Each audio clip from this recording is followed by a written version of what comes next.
Chelsea fans so roller no mume. Enzo Fernandez is now a subject of a transfer.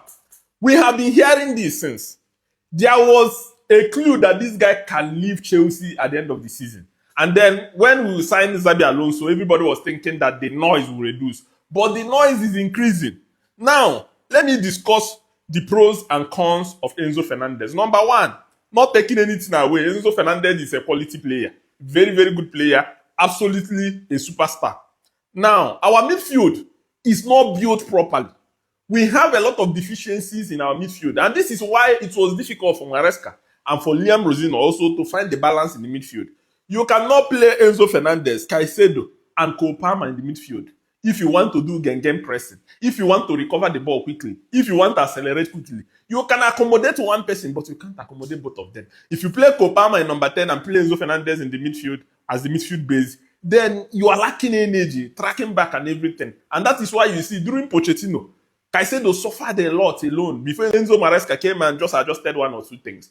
The problem we had in assembling midfield is that we just assembled talented players. We didn't sign complementary players. Let me give you an example of complementary player. Cesc Fabregas and N'Golo Kante. One is technical enough, one is working hard enough. So they are both, complementary. Now, we have good players, but they are not complementing each other.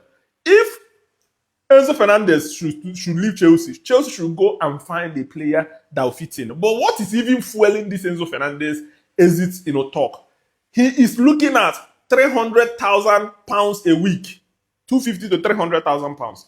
Chelsea are saying that we're not going to give you this. Chelsea are saying they don't want to break the wage structure.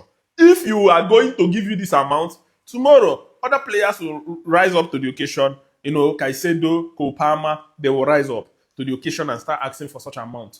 And if you're giving Enzo Fernandez this amount of money, this season, we have really had a very poor season that even individual performance have not really lifted this squad. The club is saying they cannot do that. And it looks as if, because of that, Enzo Fernandez might likely be on the market. But if he's going to leave, he's not going to leave on a cheap amount. Chelsea are looking at getting about 110 million.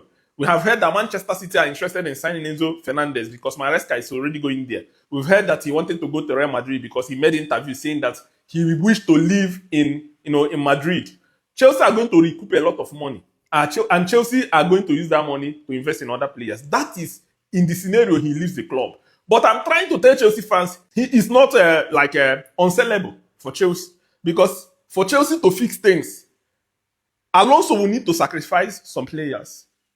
You can't carry Enzo Fernandez and Cole Palmer. Even if you have two of them, one will always sit on the bench. Or you come to the situation of not having that energy. So we are going to see what is going to happen. What I know is that Chelsea selling Enzo Fernandez will be a great amount of money for Chelsea. Chelsea keeping Enzo Fernandez is also good. So anything that happens, I'm not going to be against the club. I'm not going to be against the player. But for him to ask 300k a week, I don't think he deserves it at this moment. I don't think he has been that level, like top level in every game that he deserves that. This is what I think.